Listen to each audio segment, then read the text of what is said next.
Escolhi abordar um tema hoje, é uma leitura que eu venho fazendo em sala de aula, no meio acadêmico, conversando com meus colegas, professores, acadêmicos, alunos, etc.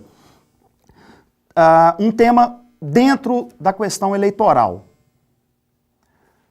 Nós estamos aí, né, batendo as portas ao período eleitoral e um tema que é sempre recorrente diante das dúvidas que se tem, das queixas que nós todos, cidadãos em geral, temos com relação à nossa estrutura democrática, ao nosso sistema político eleitoral, enfim, à nossa democracia, com todos os problemas e mazelas que a gente tem aí no nosso dia a dia, né, corrupção nos níveis das instituições estatais, pelos poderes da República, né, um déficit muito grande, uma desconfiança muito grande com relação aos cargos eletivos, né, aquela ideia de que, olha, esse parlamentar eleito, ele não me representa, ele deveria estar lá atuando no Poder Legislativo, representando o povo, né, aquela parcela da população que o elegera, fazendo parte, né, da estrutura do Poder Legislativo, enfim.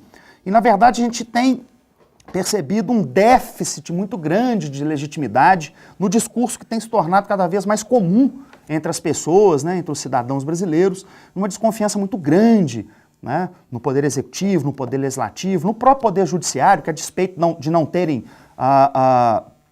membros, né, os juízes, os magistrados oriundos das urnas, né, a maioria são concursados, outros tantos são indicados e nomeados pelos chefes do Poder Executivo, seja da esfera federal ou estadual, ou do Distrito Federal, mas de qualquer forma também tem se criado uma certa desconfiança com relação também à atuação do Poder Judiciário. Enfim, isso é muito ruim, não é?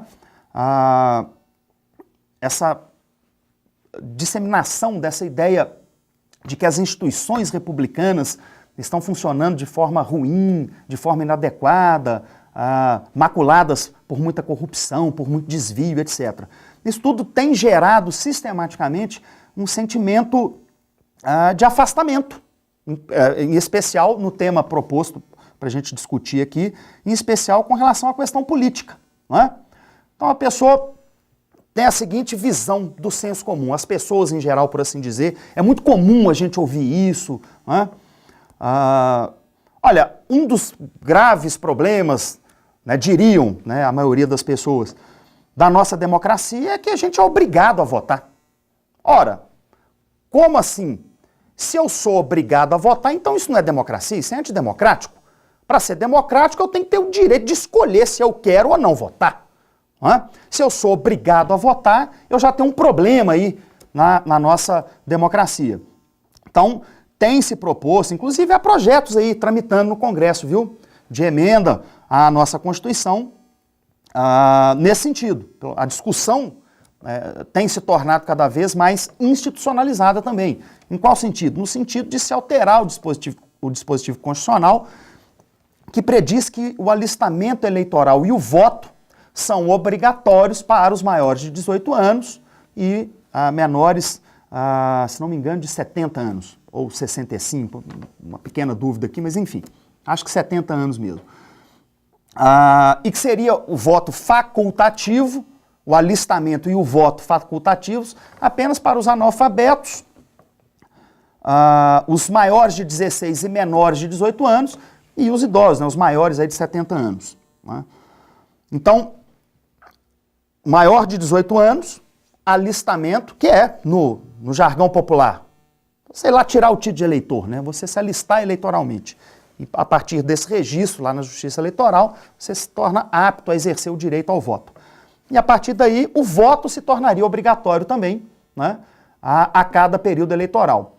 Se a pessoa não comparece às urnas, então ela teria que se justificar, né, perante a Justiça Eleitoral, dizendo o porquê de não ter comparecido à urna, se estava doente, ou se estava viajando, ou se estava fora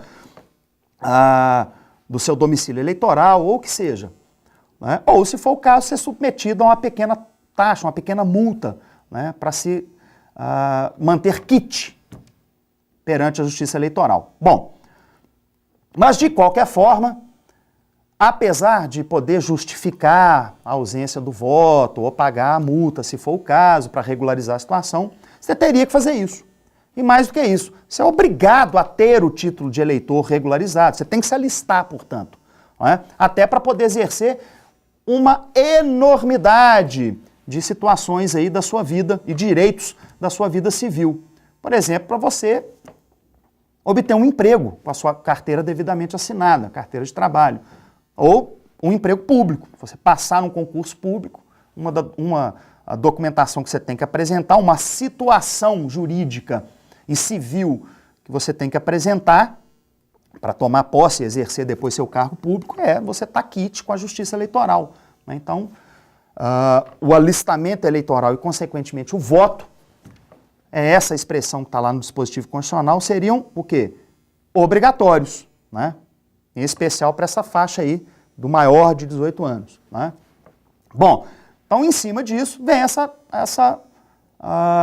queixa, né? Essa crítica que é muito comum e que é bastante disseminada e desferida contra a nossa democracia, o nosso sistema constitucional, eleitoral e democrático, né? De novo, repetindo, aquela ideia de que, ora, se eu sou obrigado, se é me imposto pelo Estado, pela Constituição, pela legislação, me alistar e depois votar nos períodos eleitorais, se eu sou obrigado a fazer isso, então eu tenho um problema na democracia. Na verdade, eu tenho uma falha na nossa democracia, porque a democracia, segundo esse entendimento, seria algo que me permitisse, lá na origem, lá na raiz, o direito e a possibilidade de escolher se eu quero participar do pleito eleitoral. Se eu quero me alistar, portanto, e se eu quero, depois de alistado, votar em alguém ou em alguma legenda lá no período eleitoral. Se eu sou obrigado a fazer isso, então eu tenho um problema de fundamento aí na estrutura democrática. Essa é a alegação de senso comum, né? É a alegação bastante difundida. E eu quero instá-los a uma reflexão. Eu gosto de usar uma expressão que nem é minha, nem lembro também de onde que eu tirei, não, mas que eu acho bacaninha, que é a ideia da gente tentar pensar fora da caixa, ou seja, sair do senso comum, pensar de forma diferente, sob outro viés, outra ótica, outro ponto de vista. Tentar, ou pelo menos tentar mesmo, se dar ao luxo ou ao trabalho, enfim, ou à curiosidade de tentar pensar de forma diferente. E qual a forma diferente desse senso comum que é maciçamente difundido aí, que eu quero propor? Não que eu seja contra, eventualmente, que se tenha uma emenda constitucional e, consequentemente, uma alteração também na legislação eleitoral infraconstitucional e que o alistamento e o voto deixem de ser, nesse sentido, também obrigatórios, não tem problema nenhum. Não é esse o problema. Mas, enquanto isso não acontece, para que dilapidar a nossa Constituição e o nosso sistema democrático com esse tipo de argumento? Daí, então vamos lá, a ideia que eu quero difundir, que eu quero compartilhar, que podem concordar ou discordar, mas pelo menos é uma ideia um pouco diferente do que a gente vê aí no lugar comum com relação a essa ideia do voto ser secreto. Bom, para mim, o voto... voto secreto não, do voto ser obrigatório. Bom, para mim, o voto não é obrigatório, de forma alguma. Muito antes, pelo contrário. O voto é um direito fundamental garantido pela Constituição Federal. Assim como são direitos fundamentais o direito à vida, a liberdade de ir e vir, a liberdade de expressão, o direito à propriedade, etc., etc., o direito à saúde, à educação, enfim, você tem também como um direito fundamental, componente do sistema de direitos e garantias fundamentais elencados e atribuídos por nossa Constituição Federal, que é o direito ao voto. Então, votar, se a gente pensar, perceber, entender, compreender que não é uma mera obrigação, algo ruim, algo que faça você sair da sua casa lá num eventual feriado, uma obrigação. Não, é um direito, é uma conquista que, em especial, o nosso país, o Brasil, conseguiu. Nós tivemos um período pós-independência, né, da ex-colônia brasileira e a formação do país, da nação brasileira. Um período de império, seguido de um período da Primeira República, onde não havia de forma alguma uma democracia, havia uma oligarquia bem estabelecida, com voto de cabresto, aquela coisa do coronelismo, café com leite, etc., seguida de uma tentativa de instituição de um primeiro modelo de democracia com a Constituição de 1934, que durou muito pouco, a partir do golpe de 1930, a Assembleia Constituinte e a promulgação da Constituição de 1934, que já previa um modelo democrático, mas que durou muito pouco por conta do golpe de Estado dado e encabeçado por Getúlio Vargas, que institui a ditadura do chamado Estado Novo, com a outorga da Constituição de 1937. Depois nós tivemos mais um período conturbado da Constituição de 1946, né, em que as instituições brasileiras e os poderes republicanos ainda não conseguiam se consolidar e atuar de forma bastante ampla e independente, até que a gente teve de novo outra ditadura, a ditadura do golpe militar. E aí, de 88 para cá, um pouco antes, mas 88 é a data da promulgação da atual Constituição, é que a gente vem aí consolidando aos poucos, mas firmes e fortes, esse nosso modelo de democracia. Né? Então,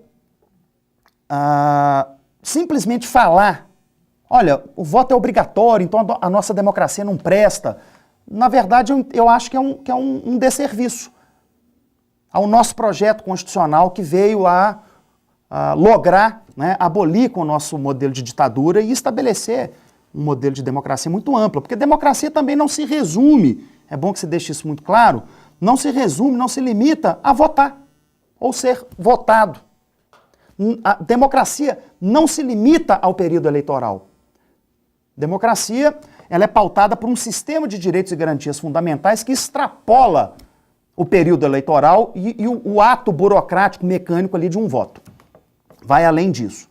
Mas seria uma conversa mais ampla para outra oportunidade. Pois bem, para finalizar, então qual que é a ideia? Se a gente assume que, na verdade, o voto é um direito, e não só um direito, é um direito fundamental, garantido pela Constituição Federal. Então, eu acho que a gente pode dar um colorido mais importante ao exercício do voto, como um ingrediente extremamente fundamental para a consolidação de uma democracia. Ora, o que é obrigatório, então? Obrigatório é o cidadão cumprir um expediente burocrático e administrativo. Assim como é o senhor ter que passar por todo um procedimento burocrático e administrativo para exercer um dos aspectos, não é o único aspecto, mas um dos aspectos, por exemplo, da sua liberdade de locomoção, dirigindo seu automóvel ou pilotando sua motocicleta, que é obter a carteira de motorista. Você também não é obrigado a passar por todo aquele expediente burocrático para tirar a sua carteira de motorista e se ver permitido, né, a pilotar sua motocicleta ou dirigir lá seu automóvel ou ser motorista de ônibus, ou seja o que for. Mas veja bem, você não é obrigado a dirigir o tempo todo. Você tem o direito desde que você cumpra as regras pertinentes, inclusive as de trânsito, você tem o direito de, em estando habilitado, se utilizar desse veículo de locomoção, por exemplo, o seu automóvel. Entende? Então, o direito de exercício da liberdade de locomoção não se confunde com a obrigação que o cidadão tem de passar por aquele expediente burocrático administrativo de obter a permissão, lá, né, tirar a sua carta de habilitação. Assim como é essa analogia, assim como o direito ao voto, que é parte dos direitos fundamentais, que por sua vez consolidam um sistema democrático, é um direito que o senhor tem, que a senhora tem. Tanto que o senhor e a senhora, quando chegarem lá às urnas, os senhores têm pleno direito de escolher se querem votar, ou seja, atribuir aquilo que é teu, o seu voto, o seu direito. Ou seja, votar em algum candidato ou alguma legenda, ou o senhor pode escolher por anular o seu voto, ou mesmo votar em branco. Veja que esse é o seu direito. E essas são algumas das formas que o senhor pode ou a senhora pode manifestar esse direito. Então não é uma obrigação. Ah, mas eu não vou nem lá votar porque eu vou viajar. Justifique. só cumpre mais uma pautazinha burocrática administrativa, que não macula o teu direito.